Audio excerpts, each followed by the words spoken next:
Well, as I understand it, having spent most of the day in the car, Donald Trump spent the day talking about eating tariffs. I mean, the guy will eat anything, but tariffs?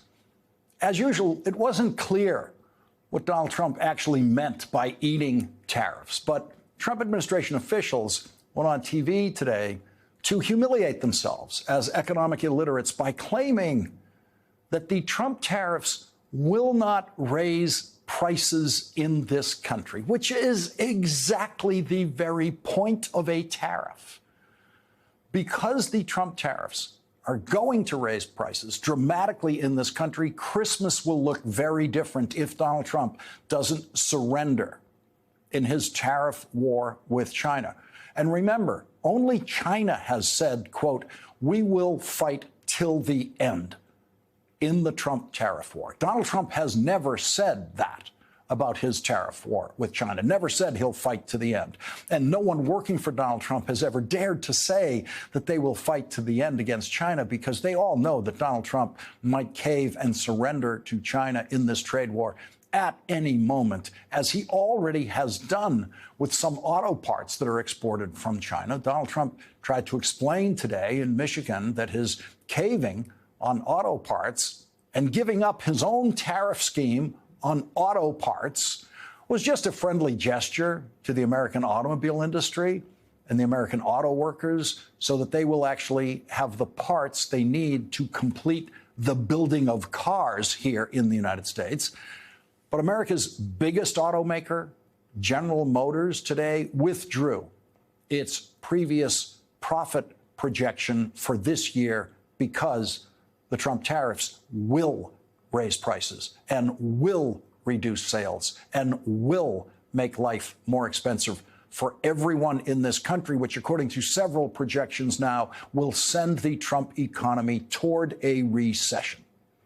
Because the Trump tariffs will raise prices, 90% of the Christmas goods purchased in the United States of America will be more expensive. The New York Times has this report on the Scrooge effect of the Trump tariffs for this coming Christmas. Quote, "Toy makers, children's shops, and specialty retailers are pausing orders for the winter holidays as the import taxes cascade through supply chains. Factories in China produce nearly 80% of all toys and 90% of Christmas goods sold in America. Alarm in the industry is palpable, with the companies predicting product shortages and higher prices. Some business owners, citing how crucial holiday sales are to their bottom lines, are consulting bankruptcy lawyers." So some business owners who depend on Christmas spending are already, in April, consulting bankruptcy lawyers with 239 shopping days left before Christmas. The always goofy Howard Lutnick, Donald Trump's thoroughly unqualified and incompetent Commerce Secretary, tried to insist to CNBC's Brian Sullivan today that the Trump tariffs would not increase prices, which, of course, Brian Sullivan and anyone else who knows anything about pricing could not accept. If a company were to say we're raising prices because of the tariff, is that a hostile act? I think if you go out of your way to try to make it seem like your price has changed when it's nonsense, okay? A 10% tariff. Why is that nonsense? Because a 10% tariff is not going to change virtually any price. The only price it would change would be a product that we don't make here, like a mango. Yeah, it was nonsense. Brian Sullivan was right. That interview then went off the rails in Mango Land, with the utterly ignorant Lutnick changing the subject so that it never went back to a point where Brian Sullivan could pursue the essence of what the most ignorant Commerce Secretary in history about the subject of tariffs just said on TV. Howard Lutnick actually said a 10% tariff is not going to change virtually any price. So, adding 10% to the cost of a product when it enters the United States will have no effect on the price of that product, according to Howard Lutnick. And that is where Donald Trump's eating tariff comes in. Donald Trump is obviously not a mango guy, so he mumbled his way through an interview about eating tariffs without mentioning any food products that actually can be eaten. It'll raise prices on They everything deserve from it. electronics to clothing to building houses. You don't know that. You don't know whether or not China's going to eat That's mathematics. it. China probably will eat those tariffs. Remember, when Donald Trump on the campaign trail said, China will probably eat the tariffs. No, you don't, because he never said that. We're going to be a tariff nation. It's not going to be a cost to you. It's going to be a cost to another country. I heard Kamala the other day, Comrade Kamala. She said, oh, if you do that, he's raising your taxes. No, no, no. I'm not raising your taxes. I'm raising China and all of these countries in Asia and all over the world. Imagine if any country could actually raise the taxes in another country. What Donald Trump appears to mean, and what Howard Lutnick appears to mean, is that Chinese exporters will lower the price by the amount of the tariff, which, in China's case, is 145%. So a $100 product exported from China will somehow still cost $100 in the United States because the producer of that product in China is going to reduce the export price on a $100 item by $145. So if you're trying to do that math in your head, you can stop now. It's impossible. And that is why stores that sell toys and Christmas products are canceling their orders for Christmas and consulting bankruptcy lawyers because they know that Americans are not going to pay 145% more for a Christmas decoration for their tree or for their toys.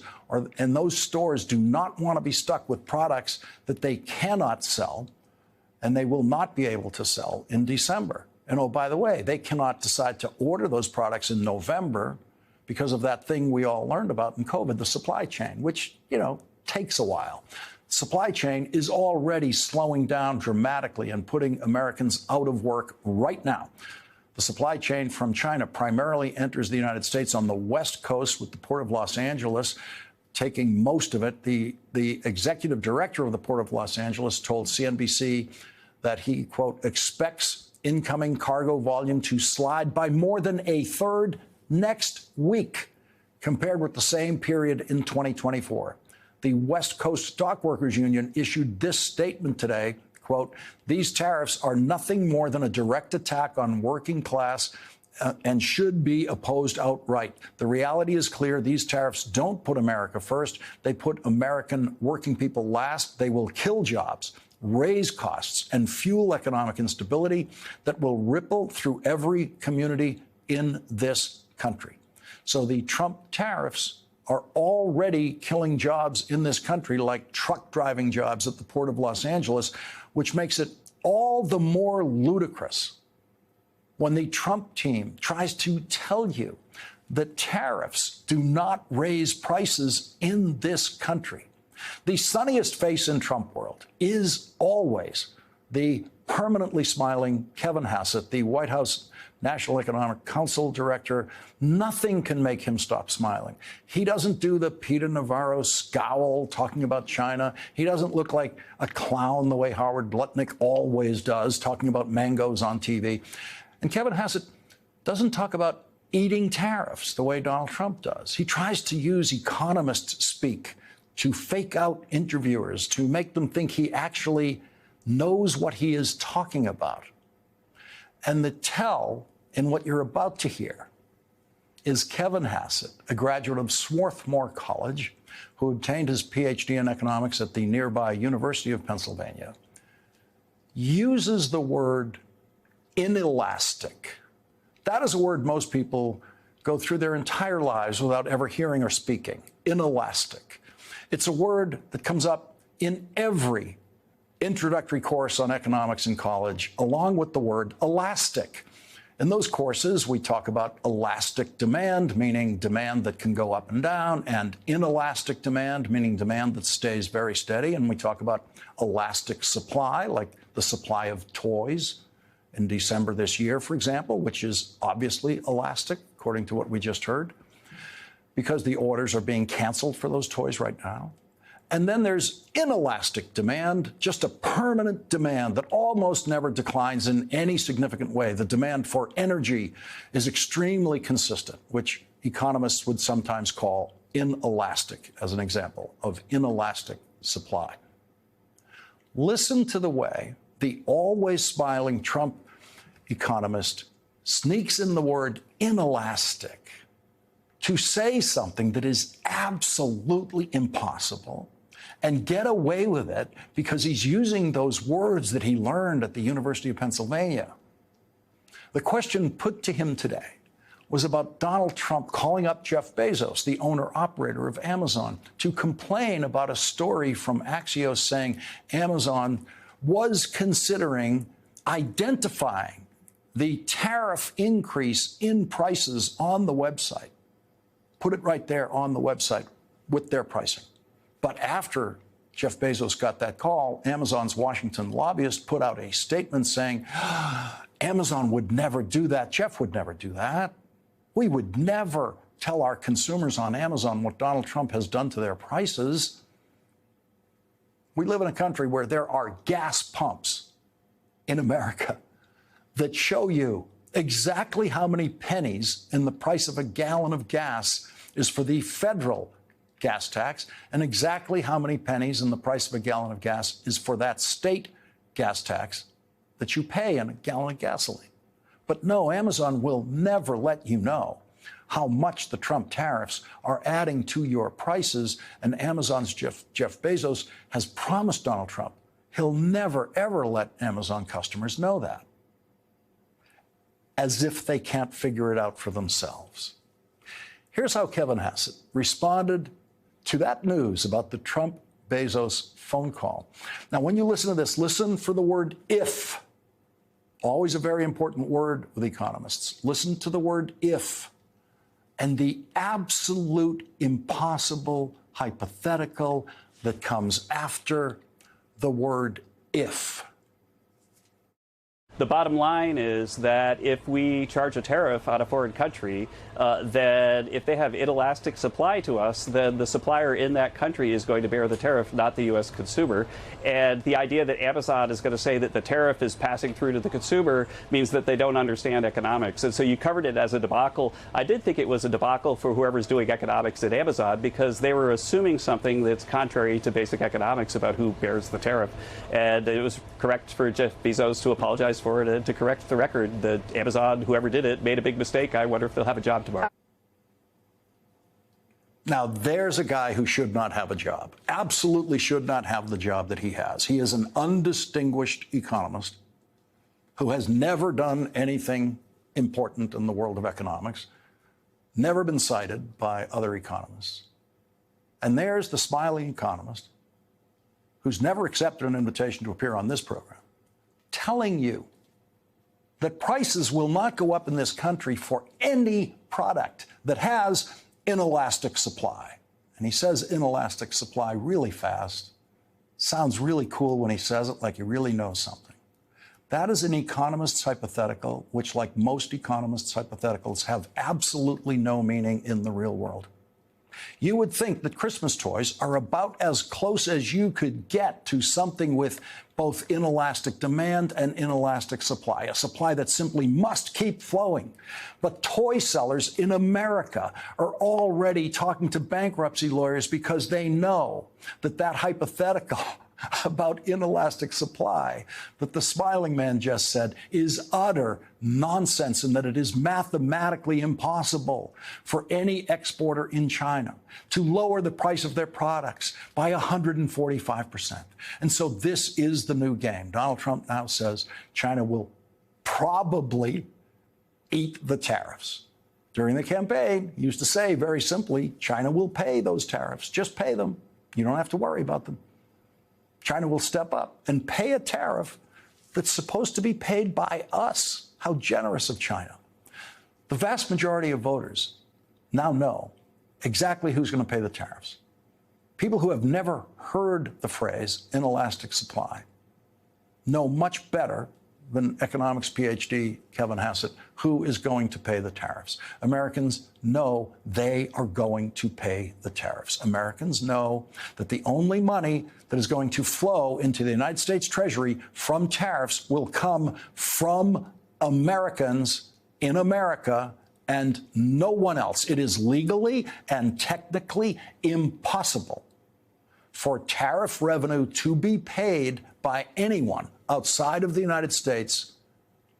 It's impossible. No tariff money has ever flowed into the United States Treasury from another country, only from the ports receiving products in the United States. On extremely low tariffs, on products that have high profit margins, an extremely low tariff, it is conceivable that, say, a 4% tariff on a product might provoke the foreign producer of that high profit product to reduce their export price by 4%. So after the tariff is paid at the port of entry by, say, Best Buy, importing a TV, the price of that TV at Best Buy could remain the same. But that doesn't mean that the foreign country paid the tariff. Best Buy paid the tariff at the dock, which means Americans paid the tariff, and ultimately Best Buy customers will all pay the tariff when Best Buy spreads out that cost of the tariff on that TV over all of the products that it sells in its stores. And if Best Buy is lucky, they'd be able to spread out the cost of that tariff on the TV in small enough shares and all the other products sold in the store that you wouldn't really notice the small price changes. But the trouble with that example is that Donald Trump has put a tariff on every single product that Best Buy sells, every single one of them. And that is why, in new polling today, the tariff Scrooge, Donald Trump, is getting a grade of F on his first 100 days from 45% of Americans. 55% say they disapprove of how Donald Trump is handling his job, and only 39% approve. 64% disapprove of Donald Trump's tariffs because they understand them. 72% say they think it's very or somewhat likely that his economic policies will cause a recession. 89%. A number seemingly unachievable in political polling in this country. 89% think the Trump tariffs are likely to result in higher prices on the products they buy, no matter what the smiling economist says. The tariff Scrooge has the worst polling numbers in the history of polling at the end of 100 days of a presidency. And now, to try to save themselves from the worst polls in the history of the first 100 days of presidencies, the Trump team is pretending that for the first time in history, the United States has secretly negotiated a trade deal. That's never happened before and can never happen. And see if you can catch why in Howard Lutnick's ridiculous statement about this secret deal today. I have a deal. Done. But I need to wait for their prime minister and their parliament to give its approval, which I expect country? Shortly. Well, I'm not going to tell you what country. Let the president. It's just you and me here, and a couple million people hopefully I watching. let the president decide. So, and then there are country after country where we're just working through the details. But you have to remember, they have prime ministers, they have parliament, they have to work through their process. But all of these are going to be coming. Yeah, they have prime ministers and parliaments. He just found that out. And that's one of the many reasons why trade negotiations have always been public, because trade negotiations between heads of state mean absolutely nothing and must always be approved by the parliament, or in this country, by the Congress. The last time Donald Trump did a trade deal, and the only time, it was a very simple revision, an update of NAFTA. And that was, of course, approved by Congress. And nothing was final in the deal until the Canadian Parliament and the Mexican and the United States Congress and Mexico and their Congress approved it. So in other words, Howard Lutnick and the Trump team, who have promised 90 trade deals in 90 days, are now 18 days into that promise with 0 trade deals. And no trade deal since the invention of the telephone has ever been negotiated and completed in any form, first draft form even, in less than 90 days.